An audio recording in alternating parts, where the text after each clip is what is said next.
Okay, I think that about does it. I want to say welcome to another educational webinar hosted by Diversified. My name is Renee Ransdell. I'll be your moderator for today. I'm a managing partner and advisor out of our Massachusetts office.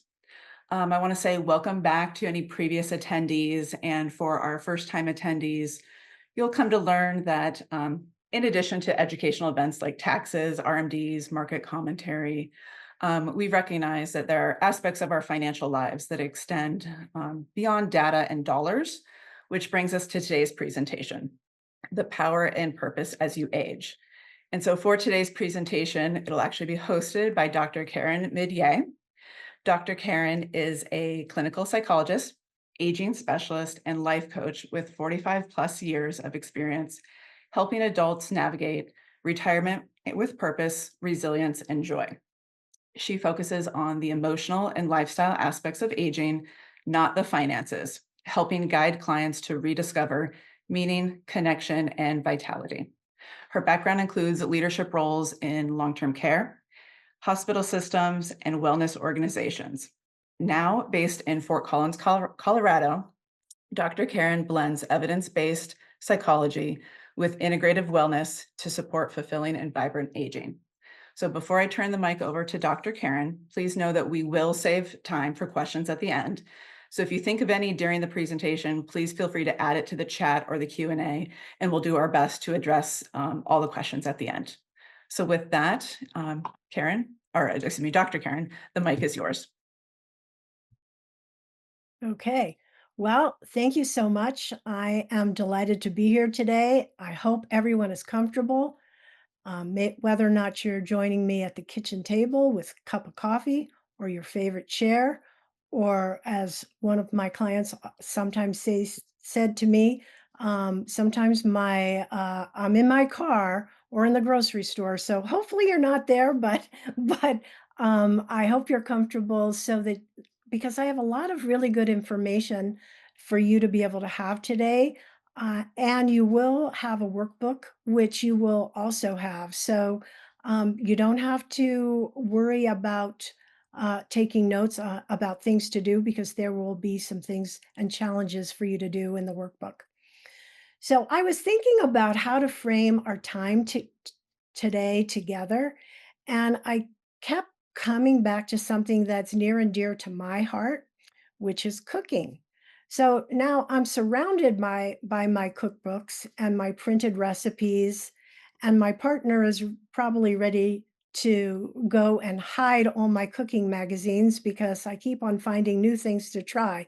But here's why I think cooking is such a perfect metaphor for this stage of life. When you're young, we tend to follow the recipes more exactly or according to a plan. We measure things precisely, we follow every step.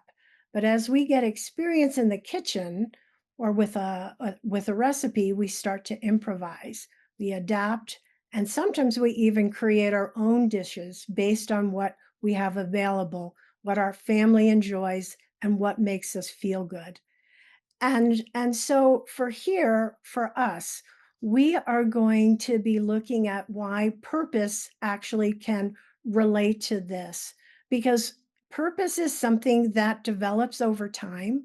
We have our identity and who we are, and it evolves over time. We still are who we are, but our life changes as we get older, and we have to be more adaptable and use the new information that we have that we've learned about ourselves and our lives and all the different pieces that go into the mix to be creative for whatever we're going to be cooking up in our life moving forward. So, let me start out by sharing a little bit about some research that might surprise you. At the University of Michigan, they followed over 7,000 adults for 14 years and found something remarkable. People who had a strong sense of purpose lived longer and had better cognitive function and were significantly happier. We're talking about a 44% reduction in stroke risk, a 22% reduction in heart attack risk. So, purpose isn't just about feeling good, it's actually good for your health and your mental health as well. As they said, I'm a psychologist and I've been in practice for over 45 years, and I'm also a coach. So, and my story is one of reinvention. I started out working with kids and adolescents and then adults, and then eventually I got burned out and I closed my practice. I tried something completely new for a while. Believe it or not, it was day trading, but I decided that that was not going to be my life work. But it gave me time to actually close my practice and reflect. And what brought me back was realizing how much I was missing some of the social connections with people at work and also some of the structure because trading was pretty isolating. And it also allowed me to continue to do some of that stuff. I learned a lot and I use it still in my other part of my life, but it's not my day to day focus. So I want you to know that sometimes we learn by doing and sometimes by trying new things. Um, so when I needed to go back into practice, that's when I decided to get a job. And I actually ended up working for a long term care company, which was a wonderful learning opportunity for me to put me right in the thick of things. And I ended up working with families. I worked with social work systems. I worked with older people at the end of life with many health challenges, as well as a lot of death and dying. And I ended up finding my own personal passion, which was working with older adults. I did not know that that was going to be something I was going to want to spend the rest of my life doing. But it sparked me by trying something new. And sometimes I want you to think about, as we go through this presentation today, I want you to reflect back on either things that you've done in the past that might be things that may be important to you, that may be things you can think about in the future as you think about retirement. So, why purpose matters? Purpose and values, they're like the foundational ingredients in any good recipe. They provide us with guidance for the choices that we make. And here's the thing, they really should, because we have, parts of us that ground us, and they give us a way to make decisions that are consistent with who we are and what we really want. So looking at purpose as a growing and changing evolution of our lives is giving us the opportunity to adapt and recreate as we age with new information, and sometimes we can pivot to something new. Like I pivoted to a whole new group of people that were going to be in my practice. I had to relearn when I started work with aging. It's been almost 15 years now, but the reality is when I started out, there was very little written on aging with older adults, and even today there are only 2% of all psychologists that are trained to work with older and specialize in older adults. And if you look at your physicians, very few of them are trained to work with older adults, even though we are probably the fastest growing demographic. We have, 10 to 12,000 people retiring a day. We have such huge impact both financially and the economy and everything else, but very little time was really spent training people in this stage of life, which is why I'm so glad that I have the opportunity today to be able to talk with you about all of this. So sometimes opportunities present themselves in life, and we think, Oh, that sounds so good. That's so cool. Let me try this. We don't really think about how that might fit into an overall life plan. And I think sometimes people end up going through life because an opportunity is presented to them and they don't really have a compass to help them figure out, does this fit with who I am and who I want to be? And I think it's important to look at having guiding values to help us make these decisions. Does it fit for me? Is it something I should try out? Or is this something that just sounds interesting and it doesn't, and it isn't really how I should spend my time? I have a lot of people who will ask me to do many different things that sound very exciting and sometimes very fun. But it's so easy to be trapped by a shiny object and not necessarily think, does this move me forward with where I really want to be in my life? And what is important to me, and you don't necessarily want to be distracted from your goals. And so when we're talking today, one of the things I want you to think about and also look at in the workbook is having some initial planning, goals, thoughts about retirement, about purpose, about values, and also meaning in life and how they all intersect together. Sometimes it's a bit confusing, so I'm going to try to clarify all of that for you. So I want you to, the big takeaway from that is sometimes saying no is just as important as saying yes to things that come into our lives. Ooh. So we need to explore what purpose is and why it matters. Why are we here?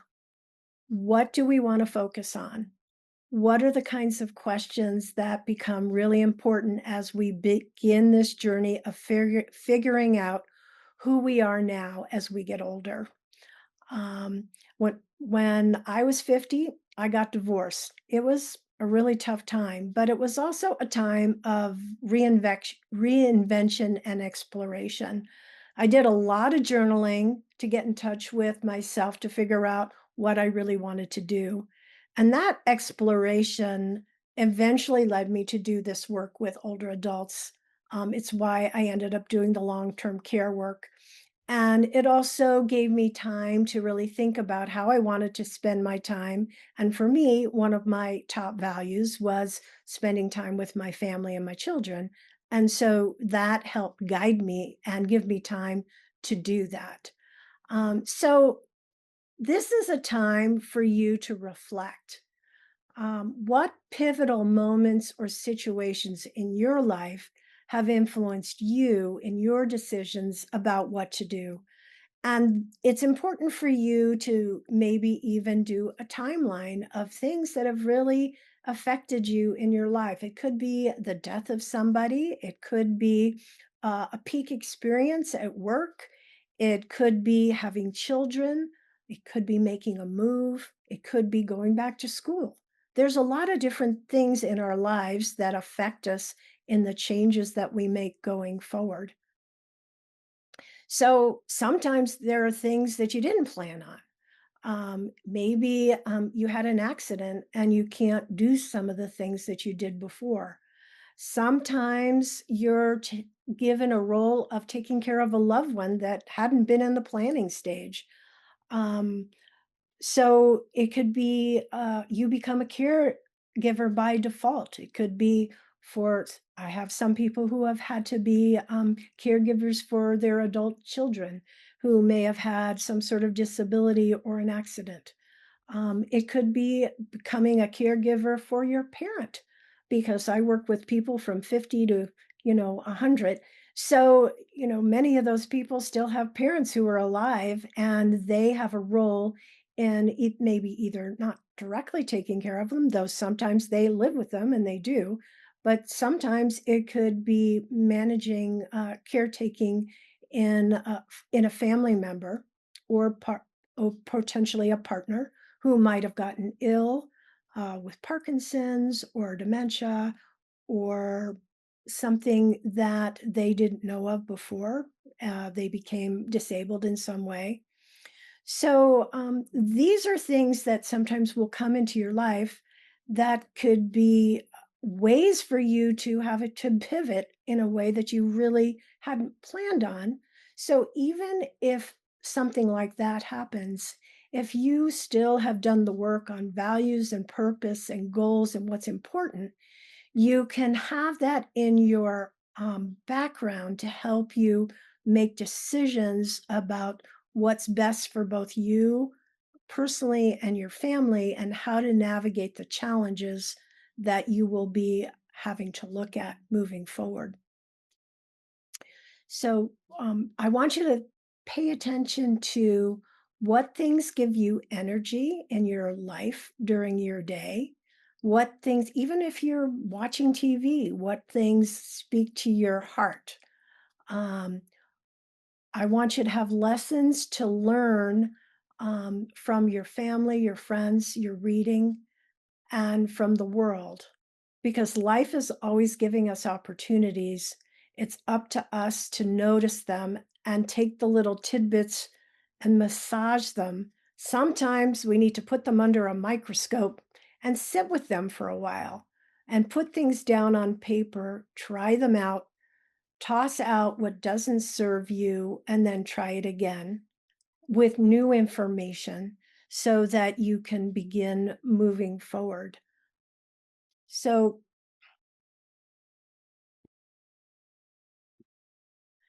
at this point, one of the biggest challenges that we face as we get older is that we have potentially 30 years of retirement to figure out.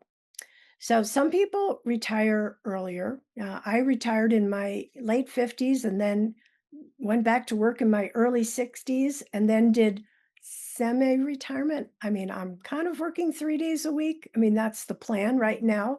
But I flex a bit. But it really is a matter of what you're going to do when you retire and how you want to create it. And the we never expected to live as long as we live now. Sometimes into our 90s and into our hundreds. The hundreds are the one are definitely more people are getting into their hundreds these days.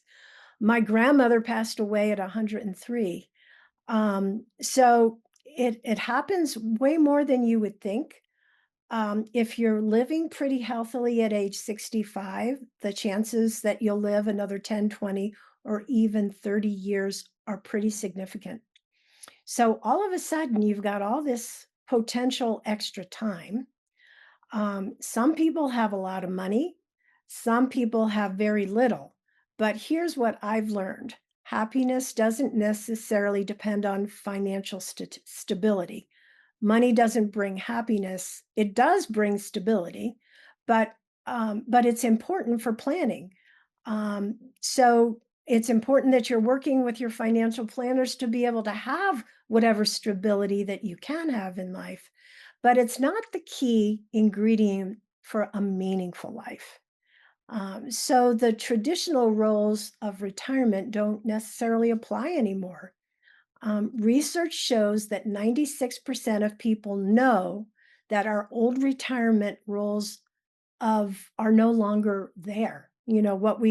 At least what I remember with my grandparents, they didn't really do much in retirement. They just sometimes they went to Florida, sometimes they did spend a lot of time doing TV, but they weren't that active um, in their lives. And so the kinds of things that we're looking at here is showing the new kind of retirement that we have to look at. So what do we do next to prepare for that? And that's exactly why you're here. You might want to plan and look at some of the next chapters with these next decades going forward, because as I said, it's one that evolves over time. It's a process that continues and that it can change depending on what happens in your life sometimes things that you didn't really know were going to be there.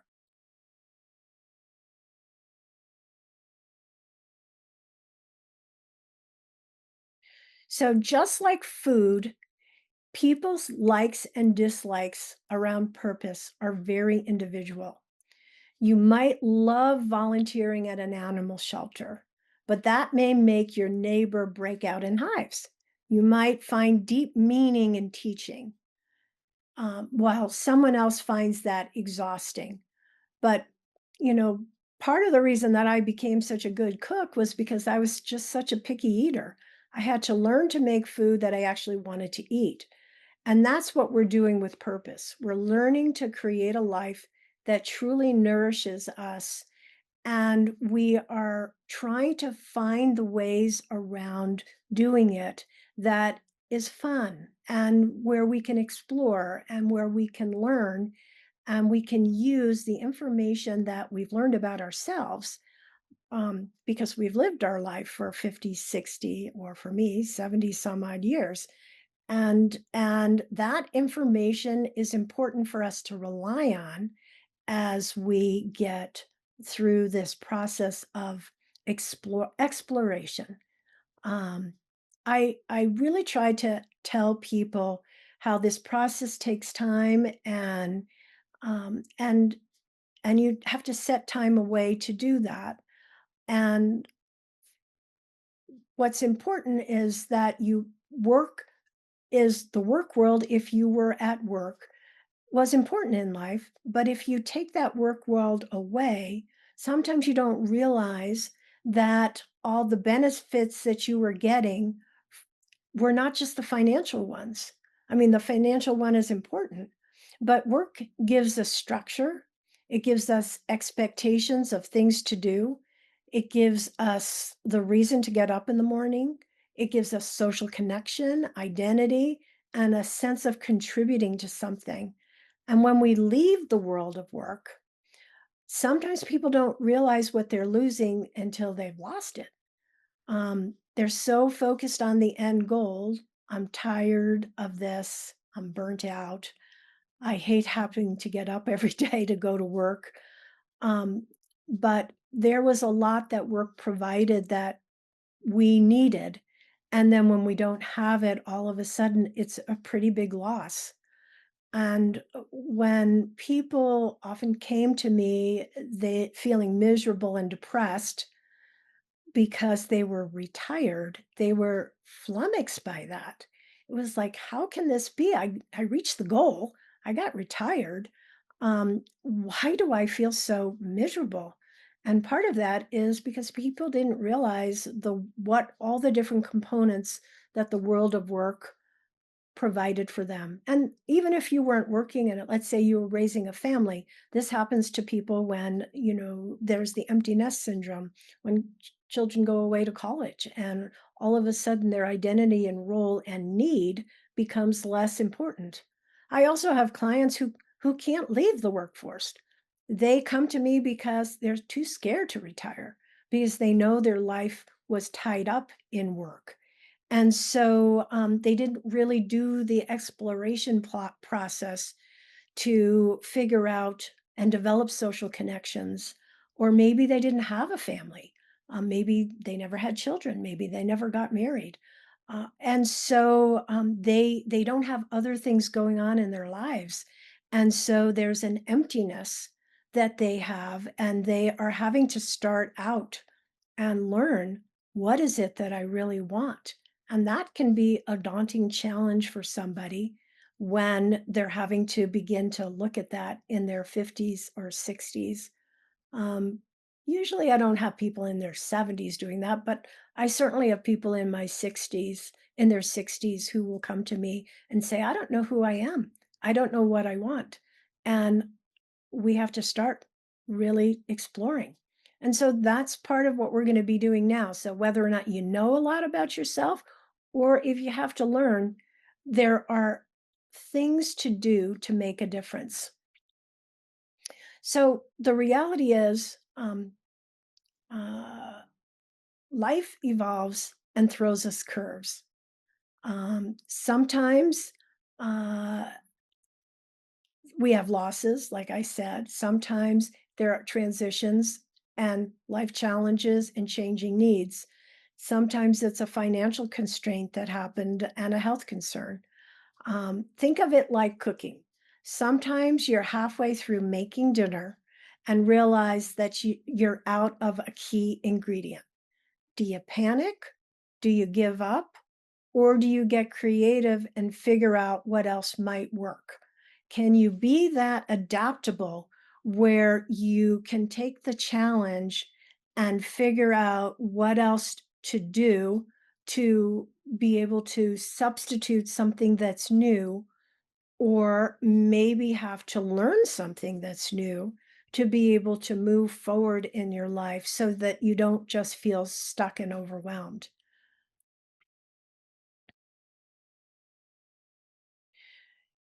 S- So, so as we get older, obviously, and we are changing these traditional roles of retirement, and we're no longer just doing nothing or maybe going to Florida, we have a lot more time and freedom in our life, which is a good thing. But it also can be a daunting thing. In the beginning, um, when you do that, oftentimes people get excited because they have projects that they want to do and they have um, garages they want to clean out. They end up wanting to do, maybe I want to go play tennis, or I want to go play golf, or I have all this traveling that I'd like to do. And so they have some things that they would like to work on, and they're tired, sometimes burnt out. And so the first 6 months or so of time, a lot of times, kind of like a honeymoon period for many people, not all. And they are doing catch up, and they're doing exploration, and they're also dealing, after a period of time, with loss. Um, and so uh, here are the things that I want you to think about is I want you to think about what I see happen with people in retirement. They, after they do their passion projects and they travel to all those places and they've done all those things, then they oftentimes have this emptiness, silence, and they have a lot more time on their hands than they thought.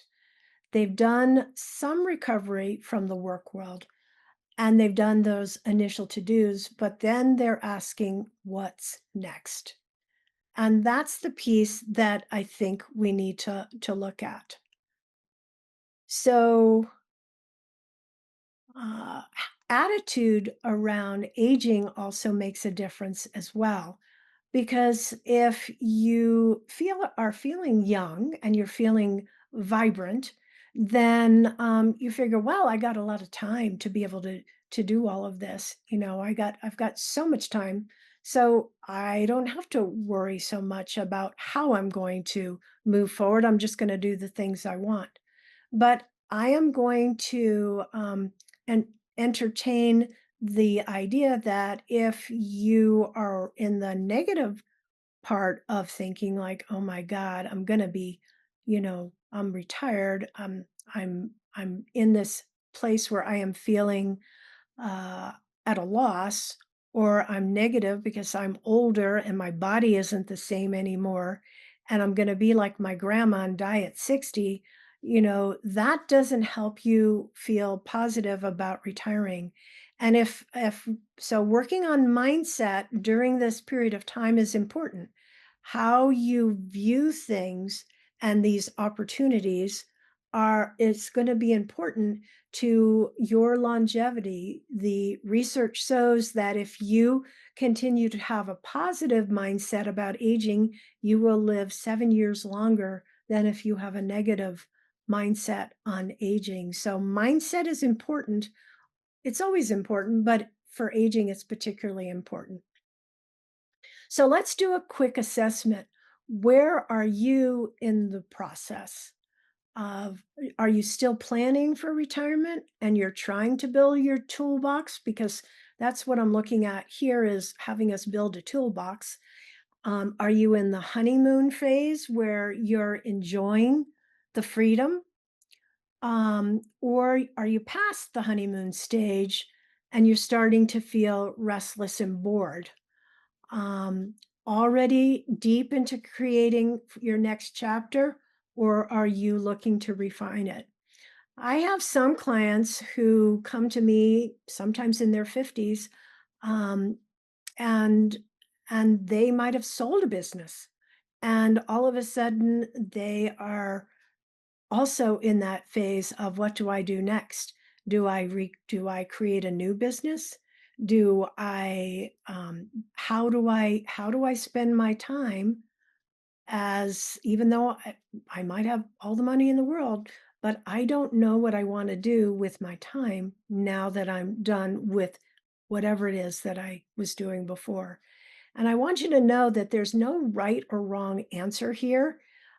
Each phase has its own opportunities and challenges. I will tell you that it's just hard to do it all on your own without guidance. You either need to have friends that you can talk to, or perhaps a mentor that you can talk to, or even maybe a family or your partner that you want to talk to about these things. I will encourage you to do reading and writing. There are a number of books on this that I ask people to do. One of the exercises that I usually start with is to have people do morning pages, which is an exercise where you get up in the morning and you handwrite. Though some people use computers, but they say it's better to handwrite whatever is on your mind. And it helps to get your thinking out on paper, both your worries, your wishes, your thoughts. And after a period of time, sometimes you go back and you look at themes of things that are important. So writing can be, for some people who love to write or journal, be great. I have some people who really don't like doing that. They want more focused prompts to help them think about things. And so I have some things in the workbook that talk about that. But having some time for reflection and exploration, or working with a partner or a coach to help you figure all those things out is important. So if you think about this past week, think about what made you most energized, what made you feel most useful, what made time pass quickly because you were so enjoying what you were doing that um, you know, you didn't even pay attention to time. These are clues to what might be part of your purpose recipe. So it's a process of being very aware, paying attention to what's going on internally to try to figure out where to go next. In the work world, we're oftentimes, having to satisfy someone else's need or direction or a project that they want us to work on. And so it's more externally generated. Here we're looking at internal generation of our wishes, desires, wants, and needs. There was a long-term study, uh, I think it's going on 70 or 80 years, that looked at what makes people happy. And one of the biggest regrets that people had was that they spent too much time at work just being workers and not enough time nurturing relationships. There's this wonderful speech that Steve Jobs gave to, I think it was Stanford graduates, where he was talking about uh, that as much as he did all those creative things and had all this money and everything else, that the thing that he realized was most important was that he also um, needed to spend time nurturing his relationships. It doesn't matter how much money you have. Sometimes you get sidetracked by the things that you're doing, and you have to think about the things you need to nourish in your life. And sometimes they are relationships.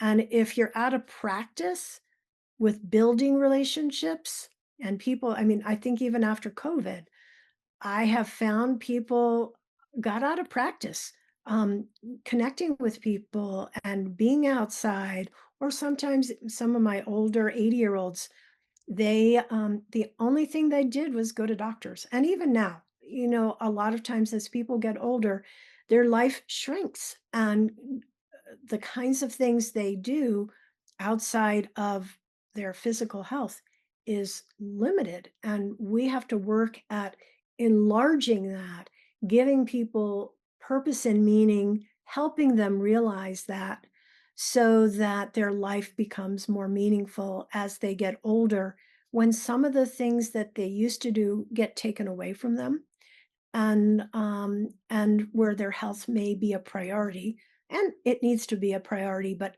you can't just focus on that, because otherwise that just uh, brings you down. You need to have something else that balances some of those very practical things you need to do for your own health. So, relationships are protective of our mental health, our physical health, and our cognitive health.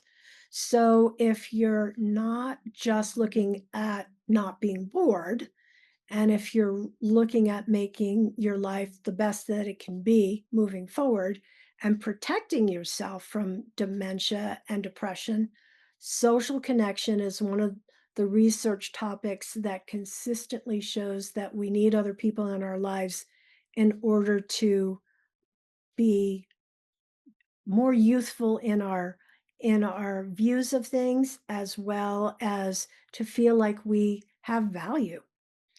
And even if you have one or two close people or people you can talk to, it doesn't have to be a big group of people. Even if you're an introvert, there are ways to benefit from connections through hobbies or volunteer work or something that can match your personality. And, I recognize that people are very different in their needs for that. And some people are better at it than others. Some people do it much more naturally than others. And the ones that have to work on it need a little bit of structure. Sometimes I have to give them a kick in the butt, to get them to move forward, because um, they're scared. They're out of practice. They don't want to do it by themselves. They need a friend, or they need somebody to be with them, to do that. And this is where sometimes I use my creativity as a psychologist in different ways. I mean, sometimes I'll say to them, "Well, maybe can you ask a friend? How about you have a grandchild going with you? How about maybe doing something with an animal, because people are more likely to maybe reach out to you if you're walking a dog." Maybe so sometimes you have to be creative in terms of how you get out of your comfort zone to be able to do some of these things. I recognize that it's not always easy to put into action the things that I'm telling you to do, or that I'm asking you to explore on your own. So, so the practical tools for unlocking purpose. So, for some people, I want you to look at what other things that you might want to do. Some people love um, working with underprivileged people. For other, it's raising money for causes that may be important to them. Right now, there are people that are very involved in politics. Um, Maybe it has to do with animals because you are a animal lover, and that's what's really in your heart. Sometimes it has to do with a value of learning and mastery, learning throughout life is wonderful for your cognitive and mental health, and learning a new language, learning to play guitar or do any kind of musical things. They involve neurological changes that make a difference. Um, I have people who decide that they want to go back to school and actually get another degree. I have somebody who's in her 60s who got a master's of fine arts. I have others that have decided, even in later life, there are people in their 50s who've gone to become physicians. So you can certainly get degrees, but you don't have to. There are so many learning programs that are out there. Many states offer free courses for older adults. There is the OLLI program. It's called the Osher Lifelong Learning Institute, and they have lovely educational opportunities throughout the country.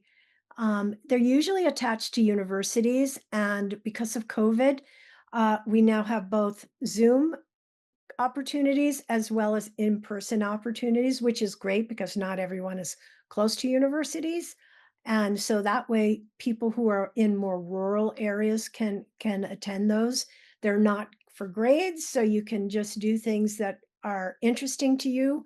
And many times you have professors who might be still professors at very famous universities who decide they're going to be teaching something that is a passion project for them. It may not be a regular course of anything that they're teaching at the school. Or sometimes you have retired professors who teach at Ollie, or sometimes it's just people who love doing what they're doing and they have a gift that they want to teach, and they do that at some of these universities. And many universities will give free tuition for seniors as long as you're not trying to get a degree. So you have to check with your universities and college to see what they will offer. Um, but as long as you're somewhat computer savvy, or if you have an iPad or a tablet, you usually can find a way to take classes that on almost everything. Um, so let me share some volunteer opportunities that might surprise you. I was recently researching and found articles about volunteering internationally, and even volunteering opportunities where you have to pay to participate, believe it or not, with organizations that handle logistics. So, um, you some of the foreign places where people volunteer, because it involves a lot more logistics, you do have to pay to play. So you can use, if there's an interest area that you have and it's in a foreign country, you can explore that. Volunteering in foreign countries can be a very interesting and eye-opening opportunity. Local opportunities, check with your city and county websites for volunteer sections.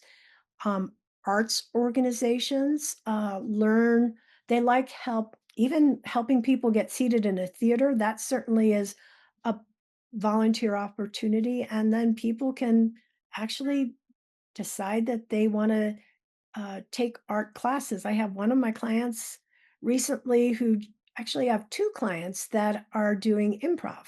I have one on the East Coast and one on the West Coast that are taking improv classes because they are exploring something that they want to have fun doing. Um, there are community gardens that people can participate in. There's local food delivery, both being an Uber driver or a Lyft driver, um, and or you can do Meals on Wheels, where you can deliver food to people who are in need. I will tell you that sometimes when you get Uber and Lyft drivers, at least it was before the pandemic, there are a lot of older people who were doing that because they needed something to do to get out of the house, and they got to chat with people while they were driving.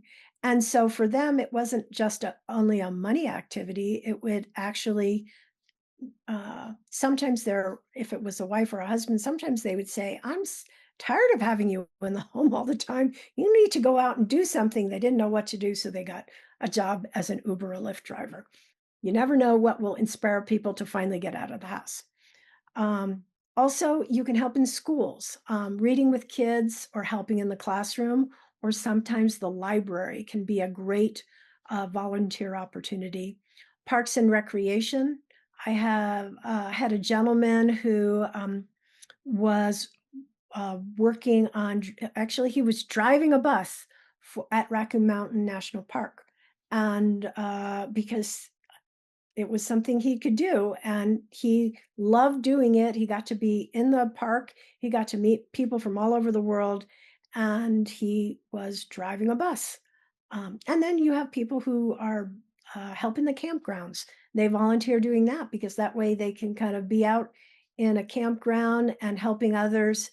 And it's a way for them to travel and maybe work on different campgrounds throughout the country.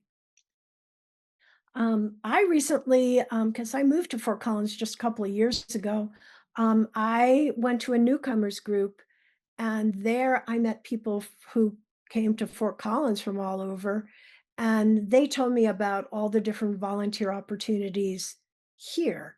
So don't think you have to be a newcomer just to go to a newcomers group. You can be in a community and just be new to that group. And there's a lot of good ways of making connections in a community, especially if you've moved to a new community with these newcomer groups.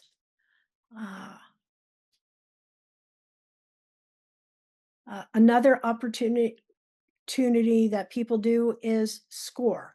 So I forget what it stands for, but it is a wonderful organization in the business world where experienced professionals mentor new businesses. And if you have business experience and you enjoy helping others, this could be a good fit for you. It could fit with your value of contributing to others.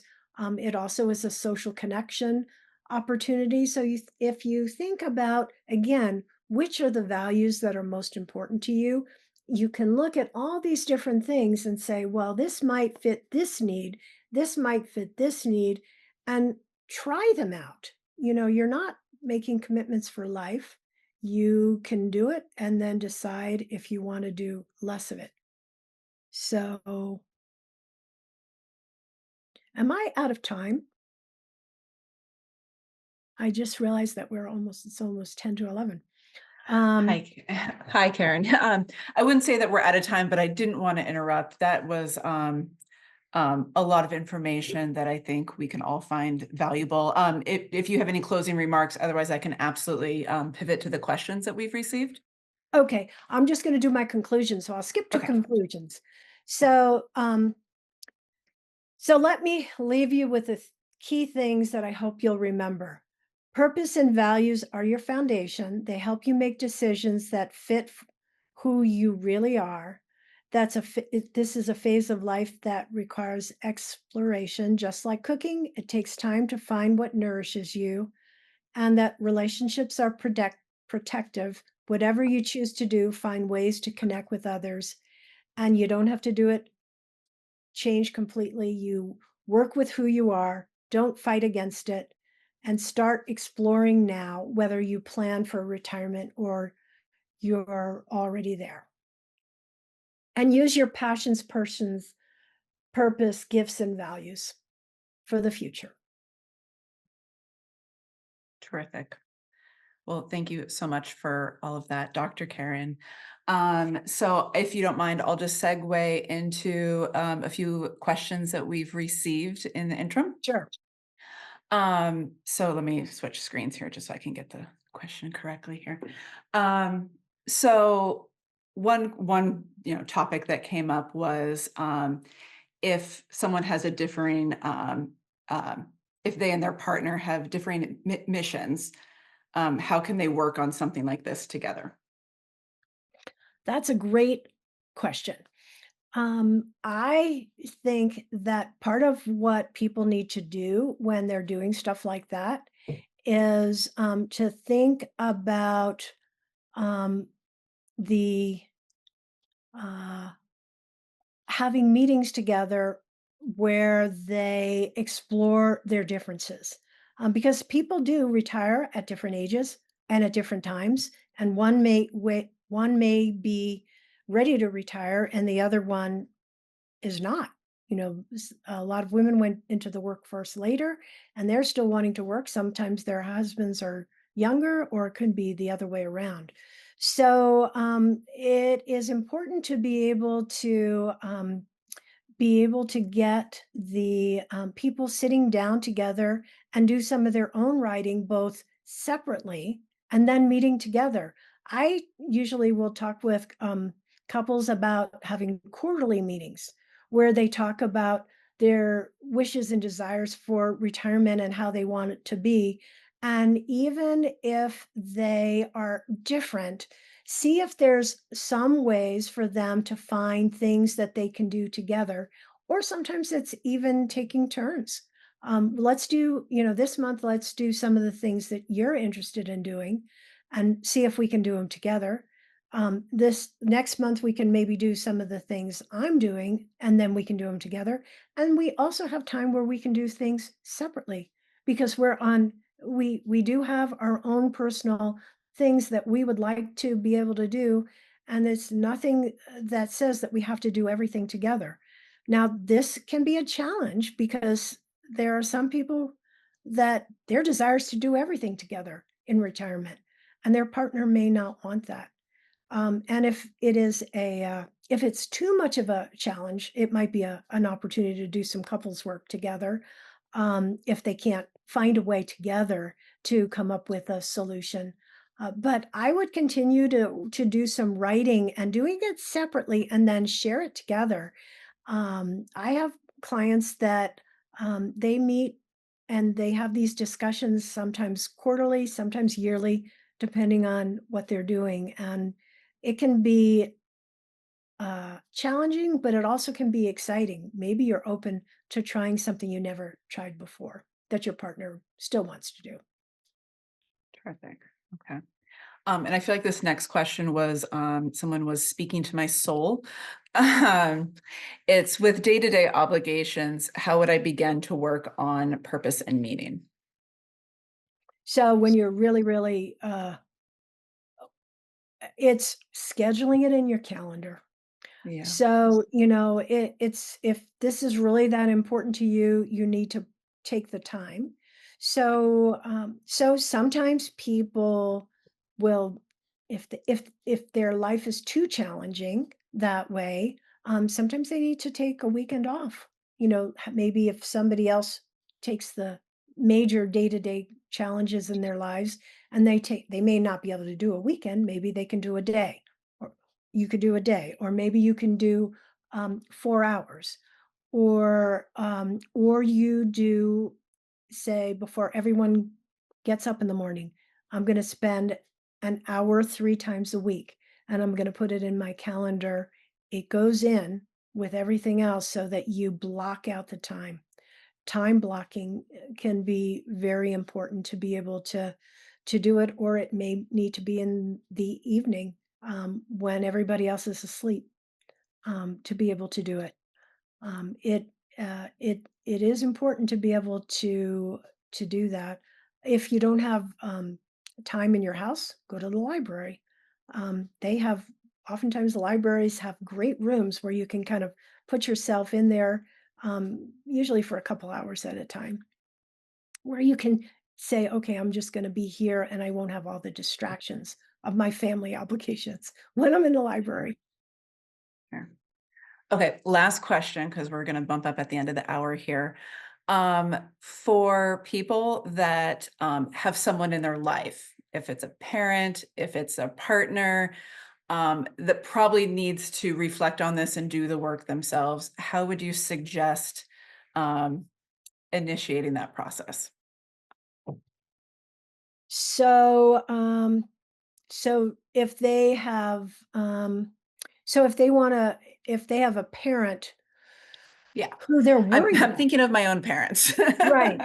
So I will say this is the biggest challenge. Yeah, I will say I probably get at least 1 or 2 calls a week from, uh, people who are worried about their parents and who they are worried about they're floundering, and they see that, they are not doing anything or they're going in a direction that is not healthy for them.